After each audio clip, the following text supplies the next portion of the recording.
welcome to my Pampered Chef party. Woo woo. So first of all, thank you guys for all joining. I really appreciate it. Those of you that know me know I love to cook. I also love gadgets. So that's like an excellent, or you could say dangerous combination with Pampered Chef. So I'm just gonna show you a couple of tools today while I make some challah bread. A few weeks ago, my friend Shira was kind enough to show me and some of our other twin mom friends how to make challah bread, and I've kind of been obsessed. So I've been playing around with some ideas on how I can innovate, so to speak, or just play around and experiment with the recipe. So I'm gonna start it off right now with making the basic mixture. So the first thing I'm gonna do is put the yeast in this bowl with some sugar and warm water to activate it. Have my handy dandy iPad here on a stand, which I'm pretty sure I got from Pampered Chef, that has all of the instructions for the recipe. So first it calls for 2.5 teaspoons of yeast. So this is a 1/2 teaspoon measuring spoon.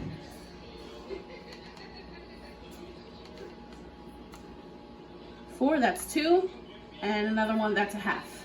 And then I'm gonna use my handy dandy Pampered Chef measuring cup. What's super cool about this is you can use one side for dry ingredients and one side for wet ingredients. And so basically you pull it to whatever amount that you want, and then you put your ingredients at the top, and when it's full, that's your measurement. So I need 1/3 of a cup of sugar. So I'm gonna push this to 1/3, and you can see here, 1/3, and I'm gonna just take my sugar. You can use another spoon, whatever you want. You can pour it in. I'm just gonna use a spoon and put the sugar in here.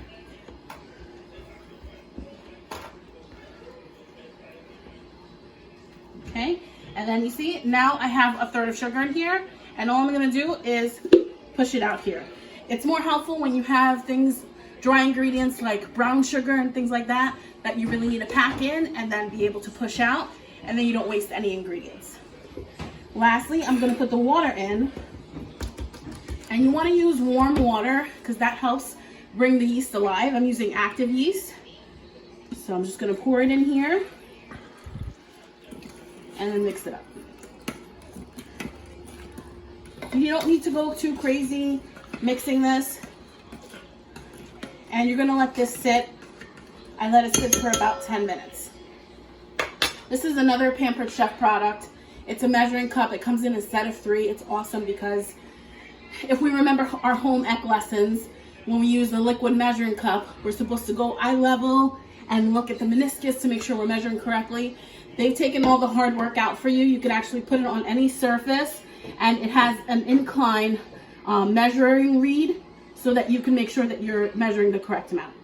So I'm gonna set a timer. Alexa, set a timer for 10 minutes. Hopefully she listens to me. Alexa, set a timer for 10 minutes. 10 minutes, starting now. Excellent. So next, we're gonna set this to the side over here, and we're gonna put together the rest of the wet ingredients, which is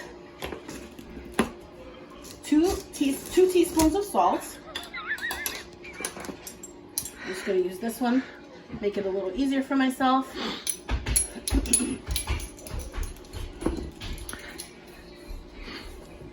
I guess this is not a wet ingredient, but you guys know what I mean. So 2 of these.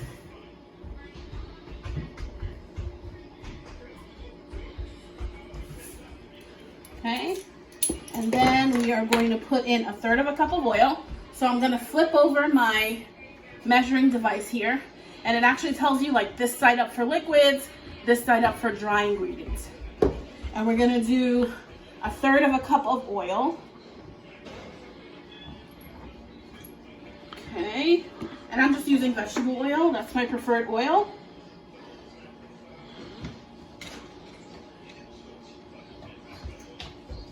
Okay.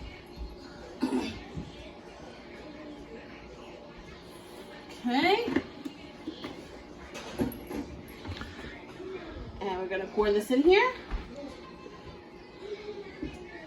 And then we're gonna do 1 egg. And we're gonna crack it in here. My friend Shira told me you do that to make sure that there's no blood in there.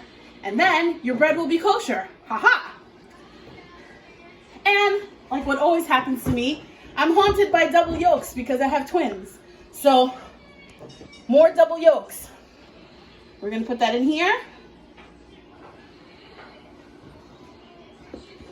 And we're gonna just basically let this sit. And after the 10 minutes elapse, I'm gonna mix everything together and we'll start adding our flour. All right, thanks guys. See you soon. Hi, okay, I'm back. 10 minutes have passed. I want you to take a look at my yeast now. Look how much it's bubbled. It's like a party going on in there. So I'm gonna use my Pampered Chef wooden spoon. I love these wooden spoons. I've had these for like 5 years. They're so durable. I put them in the dishwasher. You can see there's a little burn mark on here. Someone was using my tools and burned it. They shall remain nameless. But in any case, I still use it. So we're gonna combine now this yeast with our salt and egg and oil.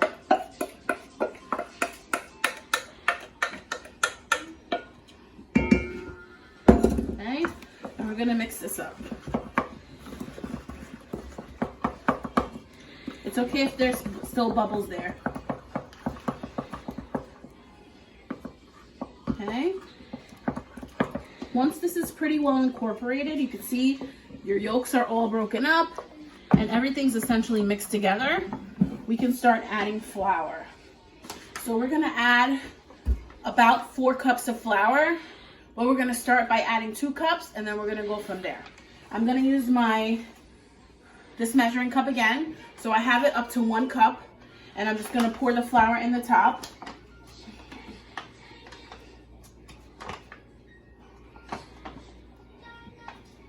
It's important to be accurate when you're baking.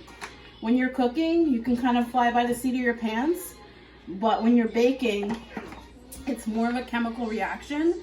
So if you wanna make alterations, that's fine, but you have to make sure that whatever changes that you're making are not gonna affect the chemical reaction that you're looking for, which in this case is bread rising. Okay? We don't want to waste any flour, so we're going to level this off back into the bag. And then you just use the bottom and you push it right out. How cool is that? All right, I am going to bring it back to 1 cup. And you can just push it with your hand. Okay, I'm going to pour some more flour in here.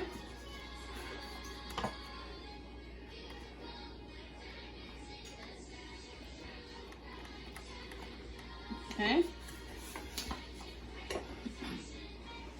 Okay, and I use the back of the knife to make sure that it's very nice and level. If you use the serrated part of the knife, that's going to cause grooves and your measurement's not going to be as accurate. So you're going to start mixing everything together.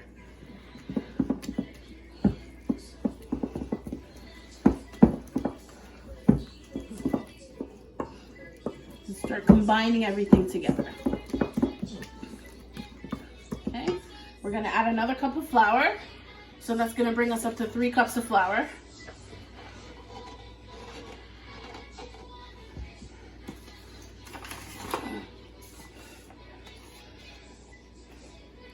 And I'm using Pillsbury, but you can use pretty much any flour, all-purpose flour. You want to stay away from self-rising flour for this recipe because you're using yeast, so you don't need the extra ingredients that are in self-rising flour. And I'm sure I'm getting flour all over my clothes right now, which is funny because I have about 1 million aprons. Okay. Adding our 3rd cup of flour. And I know I'm gonna need a 4th, so while my hands are still covered in flour, I'm gonna just measure out my 4th cup of flour. Just be careful when you're using this. I've done it twice now. Don't push down on it, because remember you have it preset to your 1 cup. Okay. Okay.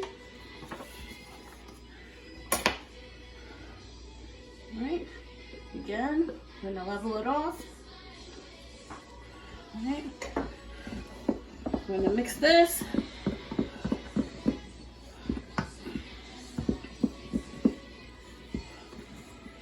Okay.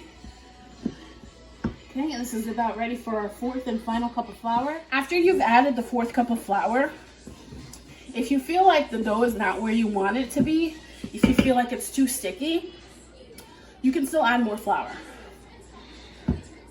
But you shouldn't have to. So now, all my flour's been added, so I'm gonna start kneading with my hands.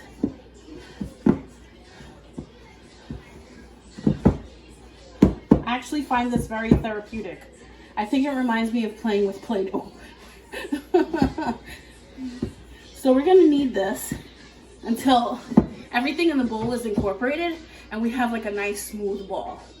Then we're gonna place it to the side with a little bit of oil, like probably a tablespoon of oil. And what I like to do is turn on my stove and put it on top of the hot stove, and then that helps it rise really nicely. Alrighty, so I'll see you guys in an hour. Okay, hi everyone, we're back. It's been about an hour. Look at my beautiful baby and see how much it's risen. So this recipe usually makes 2 loaves. So you can see how much it's risen. So what I'm gonna do is cut it in half, and then I'm gonna braid 1/2, and then my experimentation is gonna come in on the other half. I'm using one of my Pampered Chef knives. I love this thing. It's awesome. So I'm gonna take this guy and put him over here. So there's a lot of braiding videos available on YouTube that you can look at. I haven't been making challah bread that long, so my braid may not be that pretty, but I'll show you what I know. So I'm doing a 4-strand braid. I'm basically splitting the dough into, as evenly as I possibly can, into 4 parts. So this one needs to gain a little. Take it from here.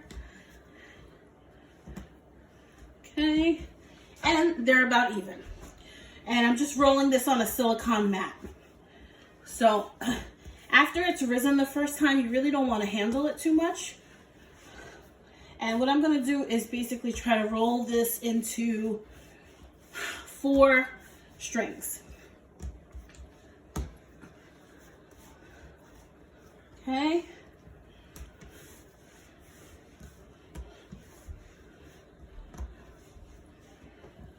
Okay. We're rolling on the river. Okay, never mind. Okay, and now we're at number 4.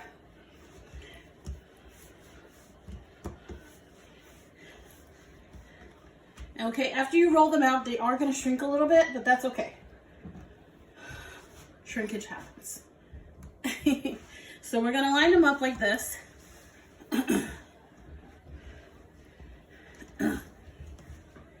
And we're going to make sure that they're attached at the top, like that.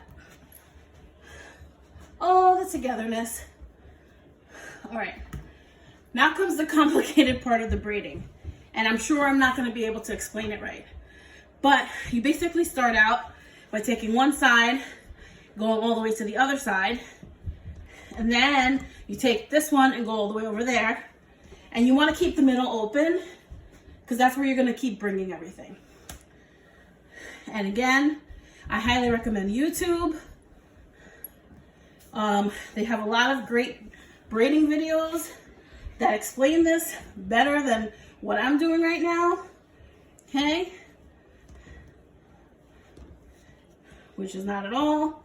And then you kind of just, et voila. And so I have this Pampered Chef bowl, and excuse me, I don't know what it's called. Hopefully Leslie can tell us. It's awesome. You can actually bake and serve in the same thing. So I love this, especially when I'm making like a fancy appetizer or something like that. So it goes into the oven, you take it out, and you can put it right on a table, on a trivet, or let it cool, and it's beautiful. And it's actually a neutral color, which is kind of good, because then it can go with lots of different things. So I'm taking my handy dandy pre-cut parchment, gotta love Reynolds, and I'm gonna take my braid, like so. Should have turned off the ceiling fan. There we go. And I'm gonna put this in here like that. Okay? And then I'm just gonna set this to the side, and I'm gonna let it rise for a second time for 30 minutes. Now here's where the innovation comes in. Here's another Pampered Chef product I love. That's my bun calling for me. This is the Pampered Chef Brownie Pan, but that name is really misleading because I use it for so many more things than just brownies. You can use it for sweet things. I can make mini loaf cakes in here. You can use it for appetizers. There's just so much that you can do with it. It's so worth the price. I have two. So my idea was that I'm gonna make little mini challahs in here. I'm not gonna braid them. That's a little bit too fancy for right now. It's after 8 o'clock. So I'm just gonna try to cut evenly sized pieces and put them in here. I'm gonna spray it with Pam because there's no parchment paper that's gonna fit in here. And then I'm gonna let it rise in here for half an hour as well. All right. And I'm gonna spray this with my handy dandy Pam. And I'm gonna take the rest of my dough, put it back on my silicone mat, and just try to make little balls, I guess, and put them in here. And we're experimenting together, so we'll see how it comes out. I love experimenting and trying new recipes and making little changes here and there. Another benefit of making like these little mini loaves is that you can put a lot of different toppings. The next step is going to be, after it rises for the second time, is that we're going to do an egg wash, and then we could put cool toppings on there like sesame seeds or everything, or poppy seeds, or even just plain. So now I could do 12 different things if I want to. All right, thank you so much, everybody. I'll see you guys soon. Hi, it's me again. So look how nicely this braid has risen. It looks really cool. I'm very proud of myself. So what we're gonna do next is do the egg wash. Now, people like to do their egg wash different ways. I like to, another Pampered Chef thing, my little prep bowl. I love these things. Another double yolk. This is like some kind of record. Every egg that I've cracked within the past several days, every single one of them has been a double yolk. It's crazy. But in any case, some people don't add water. I like to add a little bit of water because I don't like my bread to be that dark. So probably adding like about maybe a teaspoon of water. And then you want to beat this really well.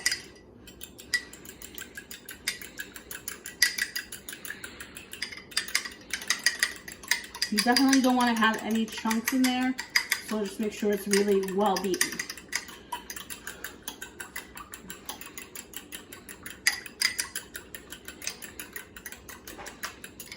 Okay, so it's really nice and beat. Here we go. And so now I'm just going to use this silicone brush, and I'm going to brush this braid.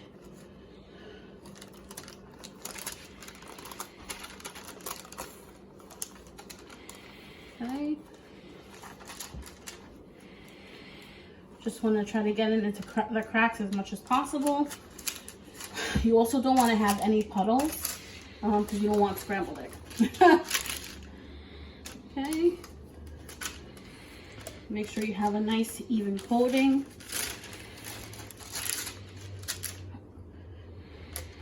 Okay. Okay. Like so.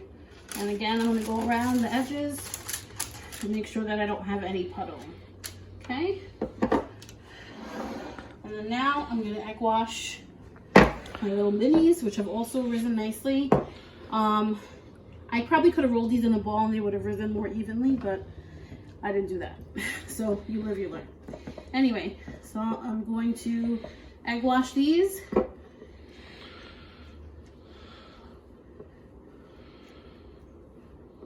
You don't want to put too much pressure because you don't want to let all the air come out of it. So you're gently brushing this.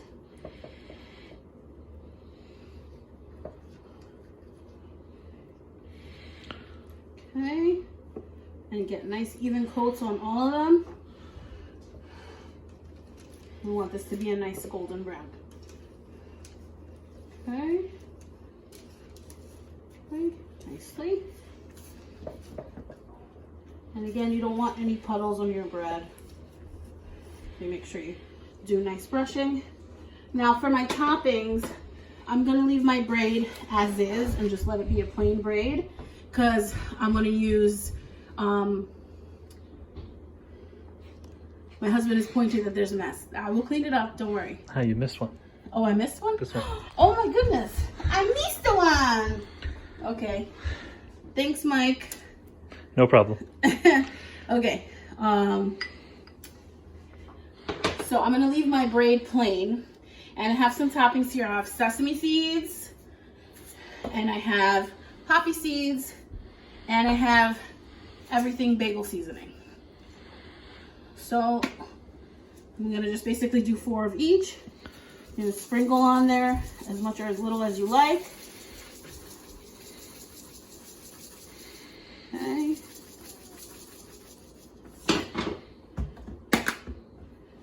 And the seasonings, I got them from Target, and I think I ordered the everything seasoning from Amazon. Jeff Bezos is my other husband. Don't tell Mike. Okay. Last are sesame seeds.